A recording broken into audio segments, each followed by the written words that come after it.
بسم اللہ الرحمن الرحیم نحمدہ ونصلی علی رسولہ الکریم اما بعد۔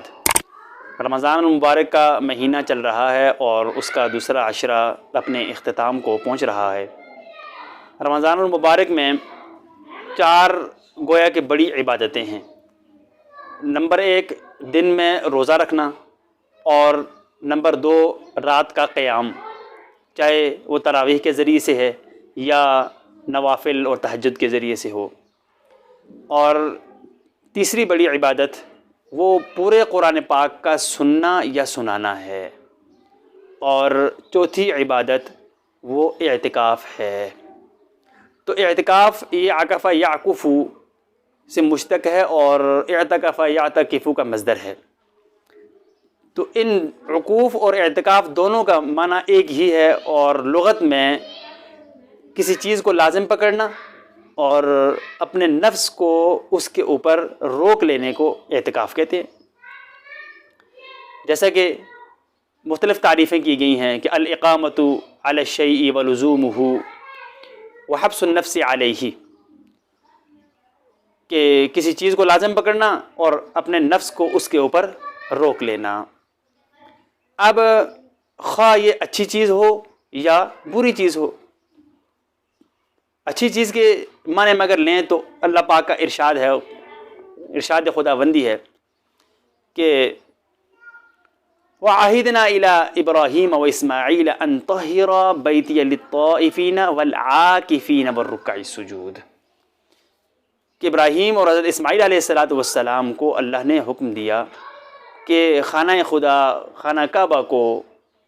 حرم پاک کو طواف کرنے والوں کے لیے اور اعتکاف کرنے والوں کے لیے اور رکوع اور سجدہ کرنے والوں کے لیے پاک کر دو۔ اور دوسری جگہ ارشاد ہے کہ وَلَا تُبَاشِرُوهُنَّ وَأَنْتُمْ عَاكِفُونَ فِي الْمَسَاجِدِ، کہ تم اپنی بیویوں کے ساتھ مباشرت نہ اختیار کرو اس حال میں کہ تم مسجدوں میں اعتکاف کیے ہوئے ہو۔ اور اگر کسی برے چیز میں اپنے نفس کو روک لینا مراد ہو تو اس میں بھی اللہ پاک کا ارشاد ہے کہ ما هذه التماثيل التي انتم لها عاكفون، کہ ان مورتیوں میں کیا ہے کہ تم اس کی پرستش میں اپنے آپ کو تم نے روکا ہوا ہے، تم نے اپنے آپ کو ان مورتیوں کے لیے، ان کی عبادت پر تم جمے ہوئے ہو۔ اور دوسری جگہ ارشاد خداوندی ہے فَأَتَوْا عَلَىٰ قَوْمٍ يَعْكُفُونَ عَلَىٰ أَصْنَامٍ لَهُمْ، پھر وہ ایک ایسی قوم کے پاس آئے کہ جو بتوں کی پرستش پر جمے ہوئے تھے۔ اور اصطلاح شرع میں اعتکاف کہتے ہیں الاقامۃ فی المعتکف لابتغاء وجہ اللہ واللبس فیہ مع الصوم والنیہ، کہ اعتکاف کی نیت کے ساتھ روزے کی حالت میں معتکف میں اللہ جل شانہ کی رضا جو ہی، اس کے تقرب کے حصول کے لیے اقامت اختیار کرنا۔ اب وہ معتکف چاہے مسجد ہو، جس طرح کہ مرد مسجد میں اعتکاف کرتے ہیں، اور چاہے وہ گھر کی مسجد ہو جس طرح کہ عورتیں اعتکاف کرتی ہیں، یا اگر گھر میں مسجد کے نام سے کوئی جگہ موسوم نہیں ہے تو کوئی کمرہ یا کونا جہاں پہ عورتیں اعتکاف کرتی ہیں، وہاں اللہ کے تقرب کے حصول کے لیے، اس کی رضا جوئی کے لیے رمضان کے 20 رمضان کی مغرب سے لے کے جو ہے وہ شوال کے چاند کے نظر آنے تک اس جگہ پر قیام پذیر ہونے کو شریعت میں اعتکاف کہا جاتا ہے۔ حکم کے اعتبار سے اعتکاف کی 3 قسمیں ہیں۔ سب سے پہلے اعتکاف واجب، اور اعتکاف واجب بھی 2 قسم پر ہے۔ ایک اعتکاف واجب وہ نظر کا اعتکاف ہے، کہ مثلاً ایک آدمی نے یہ نظر مانی کہ میرا فلاں کام اگر ہو گیا تو میں اس کے شکرانے میں اپنے اوپر اتنے دنوں کا اعتکاف لازم کرتا ہوں، تو اب اگر وہ کام ہو جائے گا تو اس کے ذمے اتنے دنوں کا اعتکاف کرنا واجب ہو جائے گا۔ لیکن اگر بغیر معلق کیے بھی وہ اپنے اوپر اعتکاف کو واجب کر سکتا ہے، جیسے کوئی یہ کہے کہ میرے اوپر اتنے دنوں کا اعتکاف واجب ہے، تو اب اس کے ذمے اتنے دنوں کا اعتکاف کرنا یہ ضروری ہو جائے گا۔ اور اعتکاف واجب کی ایک دوسری قسم یہ بھی بیان کی جاتی ہے کہ اگر کسی نے سنت اعتکاف شروع کیا یا نظر کا کوئی اعتکاف شروع کیا اور کسی مجبوری کی بنا پر اس کو توڑنا پڑ گیا اور اس نے توڑ دیا، تو اب چاہے وہ نظر کا ہو یا مسنون اعتکاف ہو تو اس اعتکاف کو پورا کرنا یہ واجب ہو جاتا ہے۔ تو سب سے پہلی قسم حکم کے اعتبار سے اعتکاف کی وہ واجب اعتکاف کی ہے، اور دوسری قسم وہ سنت مؤکدہ علی الکفایہ ہے۔ وہ رمضان مبارک کے اخیر عشرہ میں جو اعتکاف ہوتا ہے وہ سنت مؤکدہ علی الکفایہ ہے، اس لیے کہ حضور صلی اللہ علیہ وسلم نے پوری زندگی اس اعتکاف کا اہتمام کیا، اور کبھی بھی آپ صلی اللہ علیہ وسلم نے اعتکاف کو ترک نہیں کیا، اور کبھی کسی وجہ سے اعتکاف اگر چھوٹ بھی گیا تو آپ صلی اللہ علیہ وسلم نے اس کی قضا کی، یعنی اگلے سال رمضان میں ہی 20 دن کا اعتکاف کیا، اور اگر رمضان میں موقع نہ مل سکا تو پھر آپ صلی اللہ علیہ وسلم نے گویا شوال میں اس کی قضا کی اور اس کو پورا کیا۔ اور اسی طرح آپ صلی اللہ علیہ وسلم نے پورے مہینے کا بھی اعتکاف کیا، اور اخیر جس سال آپ صلی اللہ علیہ وسلم کا وصال ہوا اس سال آپ صلی اللہ علیہ وسلم نے 20 دن کا اعتکاف کیا۔ تو گویا آپ صلی اللہ علیہ وسلم نے ہمیشہ اس کا اہتمام کیا ہے، تو کیونکہ جو دائمی سنت ہوتی ہے جو آپ صلی اللہ علیہ وسلم جس پر ہمیشگی اختیار کریں وہ امت کے ذمے مسنون ہو جاتی ہے، امت کے ذمے وہ حکم سنت کہلاتا ہے۔ اور کفایہ اس لیے کہ یہ سنت عمل ہے، اور جس مسجد میں جماعت ہوتی ہو اس مسجد کے ارد گرد محلے میں اس اعتکاف کا کرنا ہر آدمی کے ذمے سنت ہوتا ہے، لیکن اگر چند آدمی اس محلے میں سے اعتکاف کر لیں تو بقیہ لوگوں پر یہ اعتکاف کا حکم ساقط ہو جاتا ہے، اس لیے اس کو اعتکاف سنت مؤکدہ علی الکفایہ کہتے ہیں، کہ چند آدمیوں کے کرنے کی وجہ سے بقیہ سے ساقط ہو جاتا ہے۔ تو اب جو لوگ اعتکاف کر رہے ہیں یا کرتے ہیں تو گویا سارے محلے پر ان کا شکریہ ادا کرنا لازم ہو جاتا ہے کہ جو حکم ان کے اوپر لازم تھا، جو انہوں نے بجا لانا تھا، تو ان چند آدمیوں کی وجہ سے وہ حکم ان سے ساقط ہو گیا۔ اور دوسری وجہ شکریہ کی یہ بھی ہو سکتی ہے کہ ان کے اعتکاف کی وجہ سے جو برکتیں مسجد سے ہو کر پورے محلے میں اترتی ہیں تو اس کا سبب یہ چند آدمی بنے جنہوں نے اعتکاف کیا۔ یا تیسری وجہ یہ بھی ہو سکتی ہے کہ اگر سارے لوگ اعتکاف نہ کرتے تو اس کی وجہ سے جو غضب نازل ہوتا، جو اللہ کی طرف سے غصہ اترتا، وہ سارے محلے والوں پر آتا، تو چند آدمیوں کے اعتکاف کرنے کی وجہ سے گویا وہ غصہ اور غضب اللہ کی طرف سے رک گیا، تو اس کا سبب یہ چند آدمی بنے۔ اس لیے جو لوگ محلے میں بقیہ لوگوں کی طرف سے اعتکاف کرتے ہیں ان کا ہمیشہ ان کا شکریہ ادا کرنا چاہیے۔ اور وہ اعتکاف نفل کہہ دیں یا اعتکاف مستحب ہے کہ بغیر کسی نیت کے وہ مسجد کے اندر اعتکاف کرنا، اس کی کوئی حد نہیں ہے، پوری زندگی بھی اعتکاف کیا جا سکتا ہے، لیکن کم از کم کی حد میں اختلافات ہیں۔ بعض نے کہا کہ کم از کم 1 دن اور 1 رات کا اعتکاف ضروری ہے، لیکن بعض نے کہا کہ چند گھڑیاں بھی اعتکاف کی جا سکتی ہیں، اور اسی پر فتویٰ ہے۔ اس لیے ترغیب میں یہ بات کی جاتی ہے کہ جب بھی کوئی آدمی مسجد میں داخل ہو تو مسجد میں داخل ہونے کی دعا کے ساتھ ساتھ وہ مسجد میں اعتکاف کی نیت بھی کر لے، تاکہ جتنی دیر وہ مسجد میں رہے گا وہ اعتکاف کا اجر اور ثواب بھی پاتا رہے گا۔ اور چند گھڑیوں کے اعتکاف پر بھی فضائل موجود ہیں۔ ایک حدیث پاک میں آتا ہے کہ اگر کوئی آدمی مغرب اور عشاء کے درمیان اعتکاف کرتا ہے اور اس میں کوئی لغو بات نہیں کرتا تو اللہ اس کے لیے جنت میں محل تعمیر کرتے ہیں۔ اس سے معلوم ہوا کہ چند گھڑیاں بھی اعتکاف کی جا سکتی ہیں، اور یہ مستحب اعتکاف کہلاتا ہے، نفل اعتکاف کہلاتا ہے، اور یہ ہر موقع پر ہر آدمی کر سکتا ہے۔ تیسری چیز وہ اعتکاف کی فضیلت ہے۔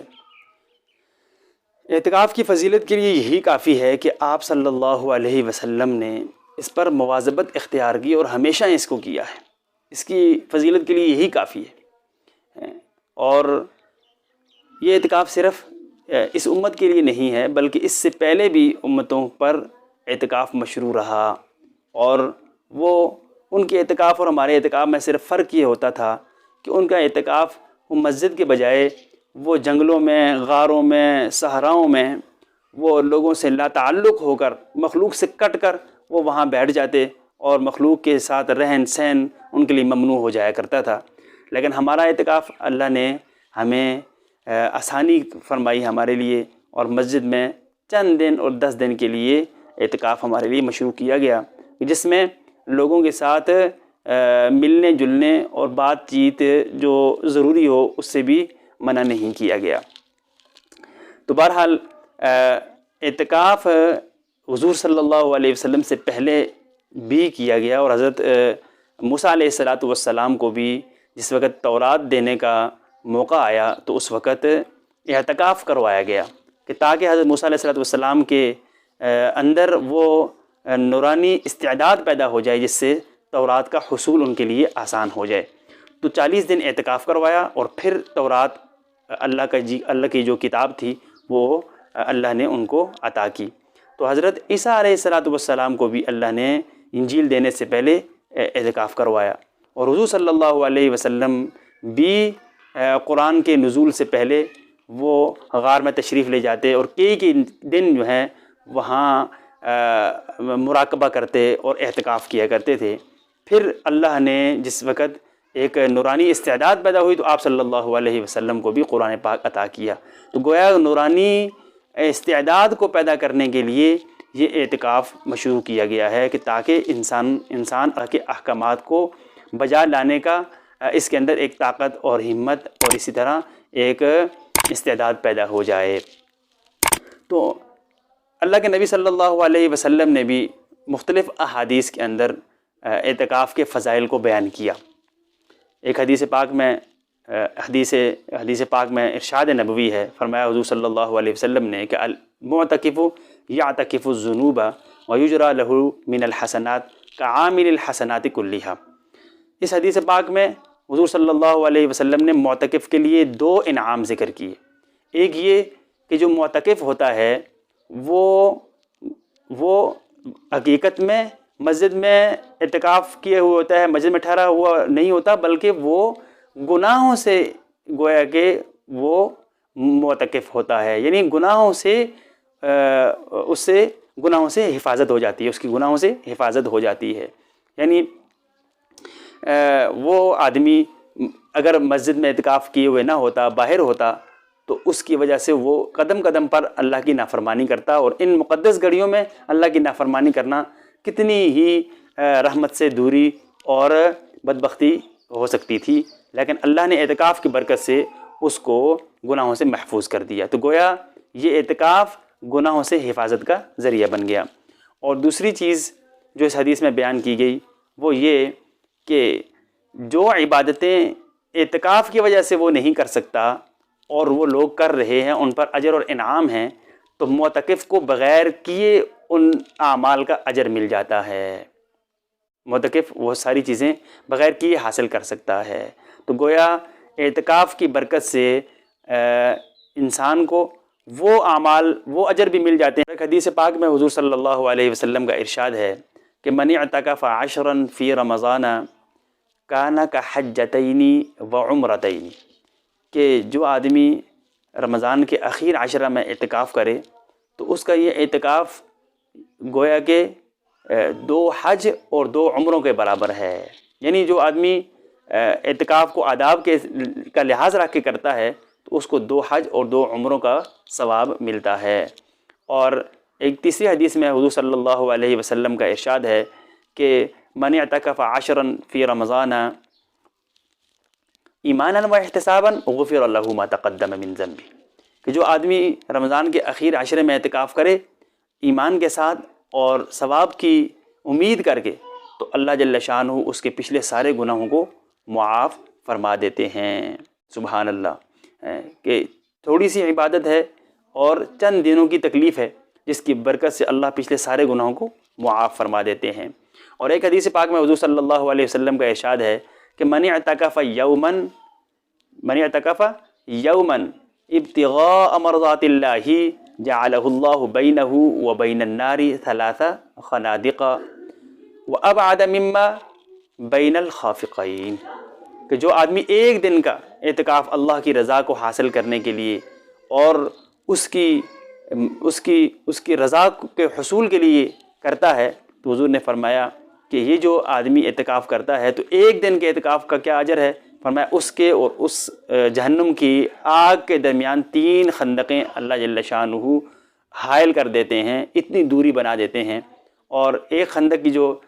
دوری کی جو مقدار حضور صلی اللہ علیہ وسلم نے بیان فرمائی وہ یہ کہ جتنا زمین اور آسمان کے درمیان خلا ہوتا ہے، اس خلا کے برابر ایک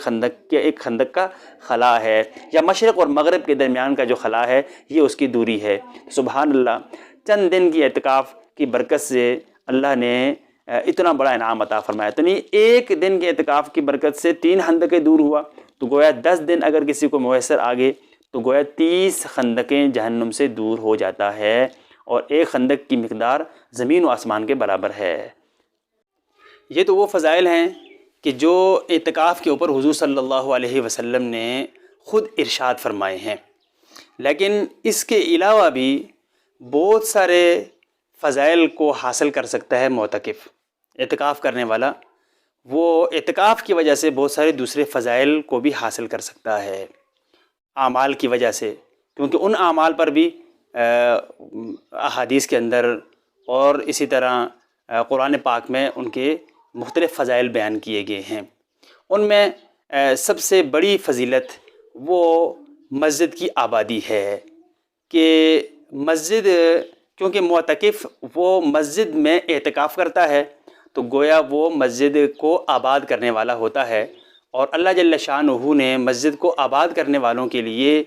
ایماندار ہونے کی گواہی دی ہے۔ وہ ارشاد فرمایا کہ انما یعمر مساجد اللہ من آمن باللہ والیوم الآخر، کہ مسجدوں کو وہی لوگ آباد کرتے ہیں کہ جو ایمان والے ہوتے ہیں، جو اللہ پر ایمان لاتے ہیں، آخرت پر ایمان لاتے ہیں۔ تو گویا مسجدوں کی آبادی وہ ایمان کی نشانی ہے، اور یہ معتکف مسجد میں اعتکاف کر کے مسجد کی آبادی کا ذریعہ بنتا ہے اور اس انعام کو بھی حاصل کرنے والا بنتا ہے۔ اور اسی طرح حضور صلی اللہ علیہ وسلم کا بھی ارشاد پاک ہے کہ اذا رأیتم الرجل یعتاد المسجد تو فاشہدوا لہ بالایمان، کہ کسی آدمی کو دیکھو کہ وہ مسجد کا عادی ہے، مسجد کے ساتھ چمٹا ہوا ہے، مسجد کو آتا جاتا ہے، تو فرمایا فاشہدوا لہ بالایمان، کہ اس کے ایماندار ہونے کی گواہی دے دو۔ تو ایماندار ہونے کی گواہی مسجد کی آبادی کے ساتھ معلق ہے، کہ آدمی مسجد کو آباد کرنے والا ہے، اور حضور صلی اللہ علیہ وسلم نے اس کو ایماندار ہونے کی گواہی دی ہے، اس کے ایمان کی۔ اور قیامت والے دن جس وقت ہر آدمی نفسا نفسی کے عالم میں ہوگا اور پریشانی کے حالت میں ہوگا، اس وقت چند لوگ وہ عرش کے سائے کے نیچے مشک کے ٹیلوں پر سیر کر رہے ہوں گے، تو ان میں ایک آدمی وہ ہے کہ جس کے بارے میں حضور صلی اللہ علیہ وسلم نے ارشاد فرمایا کہ قلبہ معلق بالمسجد، کہ وہ آدمی کہ جس کا دل مسجد کے ساتھ چمٹا ہوا ہو، مسجد کے ساتھ وہ معلق ہو اور اس کا دل مسجد میں لگتا ہو، تو فرمایا ایسا آدمی کل قیامت والے دن اس ہولناکی کے وقت بھی مشک کے ٹیلوں پر سیر کرے گا۔ تو گویا مسجد کی آبادی اس کا ذریعہ بن گئی، مسجد کے ساتھ چمٹا رہنا اس کا ذریعہ بن گیا، اور کیونکہ معتکف بھی اپنے دل کو مسجد کے ساتھ معلق کر لیتا ہے اور مسجد میں آگے ڈیرے ڈال لیتا ہے، تو اس فضیلت سے بھی وہ گویا کہ اس فضیلت کو بھی وہ حاصل کرنے والا ہو جاتا ہے۔ اسی طرح حضور صلی اللہ علیہ وسلم نے ارشاد فرمایا کہ بعض لوگ مسجد کے کھونٹے ہوتے ہیں، مسجد کے ساتھ چمٹے ہوئے ہوتے ہیں، مسجد کے ساتھ گویا کہ وہ بندھے ہوئے ہوتے ہیں، تو ایسے لوگوں کے لیے فرمایا الا ان للمساجد اوتادا، بعض لوگ وہ مسجد کے کھونٹے ہوتے ہیں کہ ان کی وجہ سے مسجد کی آبادی ہوتی ہے، وہ مسجد کو آباد کرنے والے ہوتے ہیں، تو ان کے بارے میں فرمایا کہ الملائکۃ جلساؤہم، کہ ان کے فرشتے ہم نشیں بن جاتے ہیں، فرشتے ان کے ساتھ اٹھتے اور بیٹھتے ہیں، ان کے ساتھ گپ شپ کرتے ہیں، ان کے ہم مجلس وہ فرشتے ہوتے ہیں، اور فرمایا کہ فرشتے ان کے دوست بن جاتے ہیں، اور ایسے دوست بنتے ہیں اور وہ ایسے مسجد کے کھونٹے ہوتے ہیں کہ کبھی کسی وقت وہ اگر مسجد سے نکلتے ہیں وَإِذَا غَابُوا افتقدوہم، اور جب وہ مسجد سے کسی حاجت کی وجہ سے جاتے ہیں، غائب ہوتے ہیں، تو فرشتے ان کو کیا کرتے ہیں؟ ڈھونڈتے ہیں کہ وہ کہاں چلے گئے، اور وَإِذَا كَانُوا فِي حَاجَتِهِمْ أَعَانُوهُمْ، اور اگر وہ کسی حاجت میں ہوتے ہیں، کسی مشکل میں ہوتے ہیں، تو فرشتے ان کی اعانت کرتے ہیں، وَإِذَا مَرِضُوا أَعَادُوهُمْ، اور اگر وہ کسی وقت بیمار ہو جائیں تو فرشتے ان کی عیادت کے لیے جاتے ہیں۔ تو یہ جو فرشتوں کی ہم نشینی والا جو فضیلت ہے، یہ بھی معتکف گویا کہ حاصل کرنے والا ہوتا ہے، اور وہ کیوں؟ اس لیے کہ وہ بھی مسجد میں ڈیرے اس نے ڈال لیے ہیں، اور وہ یہ فضیلت بھی وہ حاصل کرنے والا ہوتا ہے۔ اور ایک حدیث پاک میں حضور صلی اللہ علیہ وسلم نے ارشاد فرمایا کہ احب البلاد الی اللہ مساجدها، کہ اللہ کی جو زمین میں جو سب سے محبوب جگہ ہیں وہ مسجدیں ہیں اللہ کے نزدیک۔ تو اب یہ مسجد جو سب سے محبوب ترین جگہ تھی، اس محبوب ترین جگہ میں وہ بندہ آ گیا ہے اور اس کو یہ توفیق مل گئی، تو گویا یہ آدمی بھی اللہ کی محبوب جگہ پر اس نے اپنے ڈیرے ڈال لیے۔ اور مسجد کیونکہ یہ اللہ کا گھر ہے، شہنشاہ رب العالمین کا گھر ہے، اور اس میں وہی آ سکتا ہے کہ جس کو اللہ اجازت دیں، جس کو اللہ پسند کریں۔ تو گویا معتکف کو اللہ نے پسند کیا اور اپنی مہمانی کے لیے چن لیا ہے، اور جس کا میزبان اللہ ہو جائے تو بتائیں اس کے اکرام کا کیا حال ہوگا، کیا عالم ہوگا، کیونکہ اللہ تو شہنشاہوں کا شہنشاہ ہے۔ جب دنیا کے عام شہنشاہ یا عام لوگ اپنے مہمان کا کس قدر اکرام کرتے ہیں، تو اللہ وحدہ لا شریک کتنا زیادہ اکرام کرے گا، اس کی تو کوئی حد ہی نہیں ہو سکتی۔ تو گویا یہ مسجد کی آبادی کا معتکف ذریعہ بن جاتا ہے، اور فرشتوں کی ہم نشینی کی وجہ سے، یعنی معتکف کیونکہ چند دن مسجد میں رہتا ہے اور فرشتوں کے ساتھ رہتا ہے، تو اس کی وجہ سے فرشتوں کی صفات اس کے اندر آ جاتی ہیں۔ اور فرشتوں کی سب سے بڑی صفت کیا ہے؟ فرمایا سب سے بڑی صفت یہ ہے کہ لا یعصون اللہ ما امرہم ویفعلون ما یؤمرون، کہ فرشتے وہ دو کام کرتے ہیں، ایک تو یہ کہ اللہ جس بات کا انہیں حکم کرتا ہے وہ صرف وہی کام کرتے ہیں، اور جس بات کا اللہ انہیں حکم نہیں کرتا وہ اس میں کبھی نافرمانی نہیں کرتے۔ تو یہ دو بڑی صفتیں اس معتکف کو حاصل ہو سکتی ہیں فرشتوں کی ہم نشینی کی وجہ سے۔ اور مسجد جو ہے یہ گویا کہ گناہوں سے حفاظت کا قلعہ ہے، گناہوں سے حفاظت کا قلعہ ہے، کیونکہ شیطان یہ دشمن ہے، اور اللہ نے بھی فرمایا کہ شیطان جو ہے نا وہ کیا ہے؟ تمہارا دشمن ہے۔ ان الشیطان لکم عدو مبین فاتخذوہ عدوا، یہ تمہارا دشمن ہے اور تم بھی اسے اپنا دشمن سمجھو، اسے اپنا دشمن بناؤ۔ یہ اللہ کا دشمن ہے، تمہارا دشمن ہے، یہ تمہیں سیدھی راہ سے بھٹکاتا ہے، تو یہ ان کی چالوں سے حفاظت کا یہ ایک قلعہ ہے۔ تو گویا معتکف وہ اپنے دشمن سے حفاظت کے لیے اللہ کے مضبوط ترین قلعے مسجد میں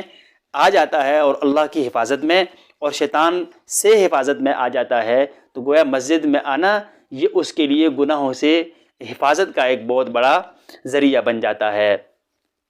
اور اس کے علاوہ جو ہے وہ بہت ساری عبادات اس میں کرتا ہے، تو ان کے ساتھ ان عبادت گزاروں میں وہ شمار ہو جاتا ہے۔ صحابہ کی اللہ جل شانہ نے مختلف تعریفیں کی، تو ان تعریفات میں یہ بھی شامل ہو سکتا ہے کہ یسبحون اللیل والنہار لا یفترون، کہ وہ صبح اور شام اللہ کی کیا کرتے ہیں؟ تسبیح بیان کرتے ہیں، اور کبھی اس میں کمی نہیں کرتے، سستی نہیں کرتے۔ تو گویا معتکف بھی اس صفت میں صحابہ کے ساتھ شریک ہو جاتا ہے کہ وہ مسجد میں آتا ہے اور خوب اللہ کی تسبیح صبح و شام کرتا ہے اور چستی کے ساتھ اللہ کی عبادت میں اور اللہ کی رضا میں لگا ہوا ہوتا ہے، تو گویا اس صفت میں بھی صحابہ کے ساتھ وہ شامل ہو جاتا ہے۔ اور فرمایا کہ الذین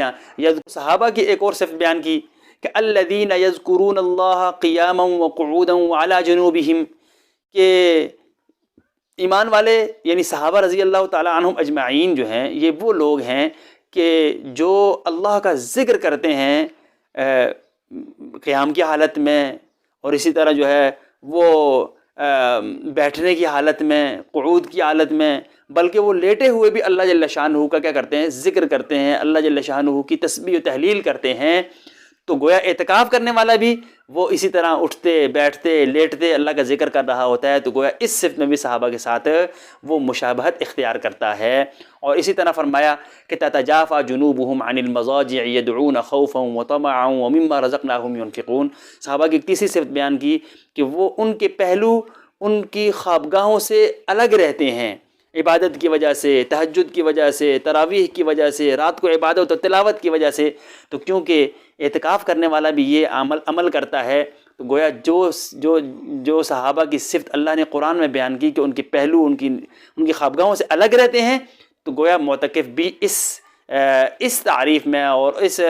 صحابہ کی اس وصف میں بھی ان کے ساتھ کیا ہوتا ہے، وہ شریک ہو جاتا ہے۔ تو گویا صحابہ کے ساتھ بھی مشابہت معتکف کو حاصل ہو جاتی ہے۔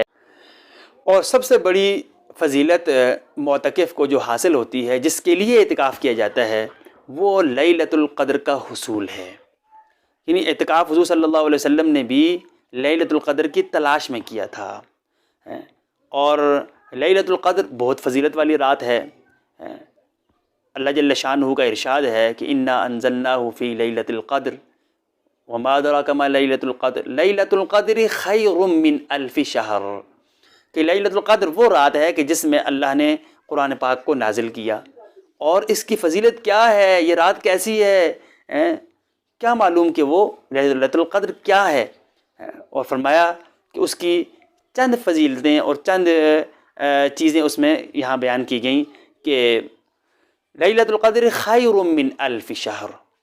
کہ یہ جو رات ہے اتنی فضیلت والی ہے کہ یہ 1000 مہینوں سے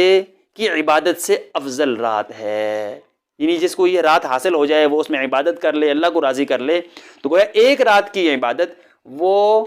84 سال اور 4 مہینوں کی عبادت سے افضل عبادت شمار کی جائے گی۔ سبحان اللہ، یعنی ایک رات میں اتنا بڑا اجر اللہ نے رکھا ہوا ہے۔ اور فرمایا کہ تنزل الملائکۃ والروح فیہا باذن ربہم من کل امر، یہ وہ رات ہے کہ جس میں اللہ کے فرشتے اترتے ہیں، اور فرشتے اتر کر اور وہ جبرائیل علیہ السلام سارے فرشتوں کی فوج کے ساتھ کیا کرتے ہیں، وہ زمین میں اترتے ہیں، اور لوگوں کے پاس جو اس وقت عبادت میں لگے ہوئے ہوتے ہیں ان کی دعاؤں میں آمین کہتے ہیں، ان کے لیے درود، ان کے لیے استغفار کرتے ہیں، ان کے لیے مغفرت کی دعائیں کرتے ہیں۔ تو گویا یہ فرشتوں کے نزول کی رات ہوتی ہے، اور اس رات کا حصول معتکف کے لیے آسان ہو جاتا ہے، کیونکہ وہ ہر رات اخیر عشرے میں عبادت کرتا ہے۔ تو جو بھی رات اعتکاف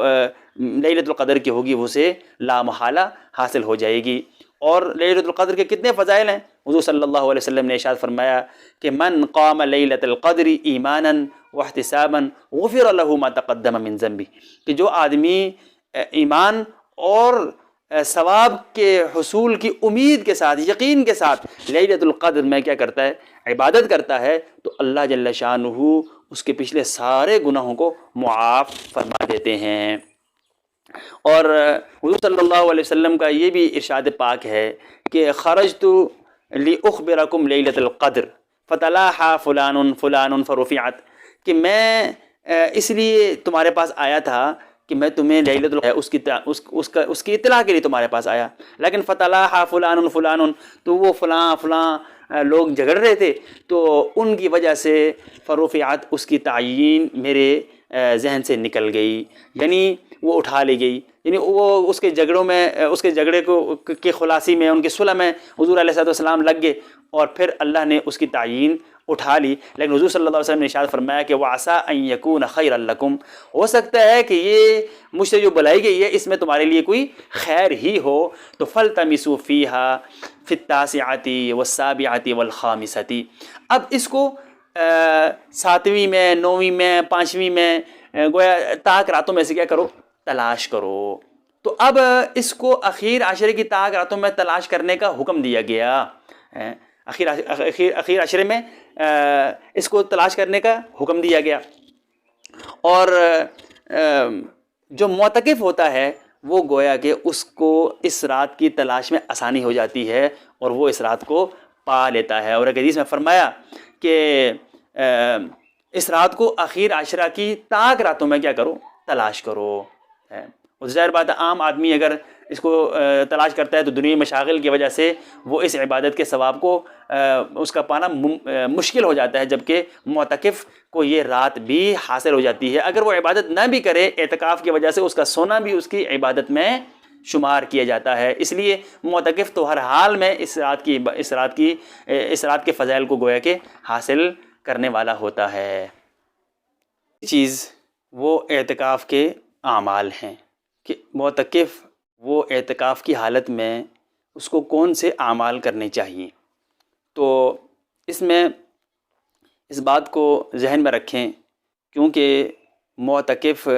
وہ سارے مشاغل کو چھوڑ کر، ساری مصروفیات کو ترک کر کے، سارے کام کاروبار کو چھوڑ کے آتا ہے، اور اس کا مقصد یہ ہوتا ہے کہ اللہ جل شانہ کی معرفت اور اس کی رضا کے حصول کے لیے وہ گویا کہ خلوت نشین ہوتا ہے، اور خلوت کا اصل روح وہ اللہ کا ذکر ہے۔ اس لیے اس کا زیادہ وقت وہ اللہ کے ذکر میں گزرنا چاہیے، اور فرمایا کہ اذکروا اللہ ذکرا کثیرا، کہ یا ایھا الذین آمنوا اذکروا اللہ ذکرا، اے ایمان والو کثرت کے ساتھ اللہ کا کیا کرو، ذکر کرو، اللہ کو یاد کرو، اللہ کے پیارے پیارے ناموں کے ساتھ اللہ کو یاد کرنا، یہ اس کا حکم دیا گیا۔ تو پہلا عمل تو یہ ہے کہ آدمی اللہ کا کیا کرے، ذکر کرے۔ اور دوسرا عمل، اور ذکر میں کیا ہے، ذکر میں تیسرے کلمے کی تسبیح کرے، سبحان اللہ، الحمدللہ، لا الہ الا اللہ، اللہ اکبر، کم از کم صبح و شام 100 دفعہ تو یہ ہر حال میں کر لے۔ اور اسی طرح درود پاک کی کثرت کرے، آپ صلی اللہ علیہ وسلم پر درود پاک پڑھے، من صلی علیہ واحدۃ صلی اللہ علیہ عشرہ، جو ایک دفعہ حضور پر درود بھیجتا ہے اللہ جل شانہ اس کے اوپر 10 رحمتیں اتارتے ہیں۔ اور درود پاک کی ترغیب کے لیے اللہ نے اپنا عمل پیش کیا تھا کہ فرمایا یا ایھا الذین آمنوا، ہے ایمان والو تم اللہ اور اللہ کے حبیب صلی اللہ علیہ وسلم پر درود بھیجو۔ کیوں؟ ان اللہ و ملائکتہ یصلون علی النبی، کہ اللہ اور اللہ کے فرشتے وہ اللہ کے نبی پر کیا کرتے ہیں، درود بھیجتے ہیں، اللہ رحمتیں بھیجتے ہیں۔ اور فرشتوں کا عمل بھی پیش کیا، اپنا عمل بھی پیش کیا۔ اس لیے درود پاک کی کثرت ہو۔ حضور علیہ السلام کے کتنے انعامات اور اکرام ہمارے اوپر ہیں، جس کی وجہ سے ہم امت کے لیے ضروری ہے کہ حضور علیہ السلام پر درود و سلام بھیجیں۔ اور ذکر میں تیسری چیز وہ استغفار ہے، اپنے گناہوں کو یاد کر کر کے وہ اللہ سے گڑ گڑا کر معافیہ مانگنا۔ جو ظاہراً خود کیے کوئی ایسے گناہ ہوتے ہیں کہ اطراء کرتا ہے کسی کی مخالفت میں، اور کبھی انجانے میں ہوتے ہیں، تو سارے گناہوں سے اللہ جل شانہ سے اس کی توبہ کرنا اور استغفار۔ اور دوسرا عمل وہ قرآن پاک کی تلاوت ہے کہ قرآن پاک کی تلاوت کی کثرت کی جائے۔ اور قرآن پاک کی تلاوت وہ صرف الفاظ کی تلاوت نہ ہو، بلکہ ترجمے کے ساتھ قرآن پاک کو پڑھنا، تھوڑی تلاوت کرنا، اور پھر اس کے بعد اس کے ترجمے کو دیکھنا کہ ہمارا رب ہم سے کس طرح مخاطب ہے اور ہم سے کیا کہہ رہا ہے، ہمیں کس بات کا حکم دے رہا ہے۔ تو قرآن پاک کی تلاوت کرنا۔ اور آج کل کیونکہ امت قرآن سے دور ہے، جس کی وجہ سے وہ پھٹکاری جا رہی ہے، قرآن کی جو ہے نا وہ برکات سے محروم ہے۔ اس لیے فرمایا کہ قرآن پاک کی تلاوت قرآن کو سمجھتے ہوئے، ترجمے کو سامنے رکھ کر، دیکھ کر پڑھے، تاکہ قرآن آدمی کو سمجھ آئے. تو اس لیے دوسرا عمل جو ہے وہ قرآن پاک کی تلاوت کا ہے. اور تیسرا عمل وہ نوافل کا اہتمام ہے. فرائض کے ساتھ ساتھ نوافل کا اہتمام کرے. تہجد کی نماز ہے. تہجد کی نماز جو ہے نا یہ آپ صلی اللہ علیہ وسلم کو اضافی طور پر دی گئی ہے, اور آپ صلی اللہ علیہ وسلم پر تو گویا یہ اضافی طور پر فرض ہے, اور فرمایا کہ آپ یہ نماز پڑھیے, اس نماز کی برکت سے ہم آپ کو مقام محمود تک پہنچائیں گے. فتہجد بہ نافلۃ لک عسیٰ ان یبعثک ربک مقاما محمودا. تو حضور صلی اللہ علیہ وسلم کی پر تو فرض ہے, امت کے اوپر تو فرض نہیں ہے, لیکن اگر ہم بھی تہجد کی نماز کا اہتمام کریں گے تو اس کی وجہ سے ہمیں بھی جنت میں اعلیٰ درجات اللہ نصیب فرمائیں گے. اور صبح کے وقت, تہجد کے وقت میں اللہ جل شانہ کی گویا رحمت وہ آسمان دنیا پر جلوہ افروز ہوتی ہیں, اور یہ اعلان کر رہی ہوتی ہیں, ایک نفیر عام ہوتی ہے, حل من مستغفر فاغفر له, حل من مسترزق فارزق له. اور اسی طرح آوازیں لگائی جا رہی ہیں, مجھ سے کچھ مانگو کہ میں تمہیں عطا کروں, رزق کا سوال کرو میں رزق دوں, گناہوں کی مغفرت مجھ سے مانگو میں تمہارے گناہوں کو معاف کروں. تو تہجد کی نماز کا اہتمام کرنا. اسی طرح اشراق کی نماز ہے, چاشت کی نماز ہے, اوابین کا اہتمام کرو. اور اسی طرح جو ہے نا صلاۃ الحاجت ہے, تحیۃ المسجد ہے, تحیۃ الوضو ہے. تو ان نمازوں کا اہتمام معتکف کو کرنا چاہیے, اور کیونکہ وہ اللہ کی رضا کے لیے, اعمال کے لیے آتا ہے, تو سارے اعمال کو ڈھونڈ ڈھونڈ کر وہ نوافل کا کیا کرے, اہتمام کرے. اور اس کے ساتھ ساتھ جو معتکف ہوتا ہے اس کے لیے ایک عمل یہ ہے کہ وہ اس عمل کا اہتمام کر لے کہ میں نے اپنی نماز کو درست کرنا ہے, اور نماز کے اندر جو ہم پڑھتے ہیں, جو سبق ہم پڑھتے ہیں, جو ذکر اذکار کرتے ہیں, جو تلاوت کرتے ہیں, وہ ہم اللہ سے بات کر رہے ہوتے ہیں در حقیقت, اور اس بات کو ہمیں سمجھنا چاہیے کہ ہم اللہ سے کیا بات کر رہے ہیں. تو جب ہم اس بات کو سمجھ کر اللہ سے باتیں کریں گے تو اس کی نورانیت اپنی ہوگی. اس لیے اس دفعہ اعتکاف کرنے والے خصوصاً وہ اس بات کا اہتمام کریں کہ ہم نے نماز کو بترجمہ پڑھنا ہے اور سیکھنا ہے, تاکہ ہماری نمازیں وہ جاندار ہو جائیں, اور ہم جو اللہ سے بات کر رہے ہوں وہ ہمیں معلوم ہو کہ ہم اللہ سے کن الفاظ کے ساتھ, کن کیفیت کے ساتھ اللہ سے ہم کلام ہو رہے ہیں. اس لیے ایک عمل یہ بھی ہے کہ نماز کے سبق کو سیکھنا اور اس کے ترجمے کو سیکھنا, اور پھر اس کو جو ہے نا اپنی نمازوں میں اس کی مشق کرنا, نمازوں کے اندر مشق کرنا, کیونکہ وقت بہت ہوتا ہے معتکف کے پاس, تو وہ نماز کے اندر اس کی مشق کرے اور اللہ کے دھیان کو جمانے کے لیے بھی مشق کرے. تو یہ اعمال ہیں جو مسجد میں معتکف اعتکاف کی حالت میں کر سکتا ہے, اور ان سارے اعمال کی وجہ سے بہت ساری اللہ کی طرف سے آدمی کو فضائل بھی حاصل ہو سکتے ہیں. تو اللہ جل شانہ سے دعا ہے کہ اللہ ہم سب کو اپنے گھر کی حاضری اور اپنے دربار کا اعتکاف ہمیں نصیب فرمائے, اور جو اس پر فضائل اللہ اور اللہ کے حبیب علیہ الصلوۃ والسلام نے ذکر فرمائے ہیں, اللہ وہ فضائل ہم سب کو نصیب فرمائے. جو کچھ کہا اور جو کچھ سنا گیا اللہ اس پر عمل کی توفیق عطا فرما دے. وآخر دعوانا ان الحمد للہ رب العالمین.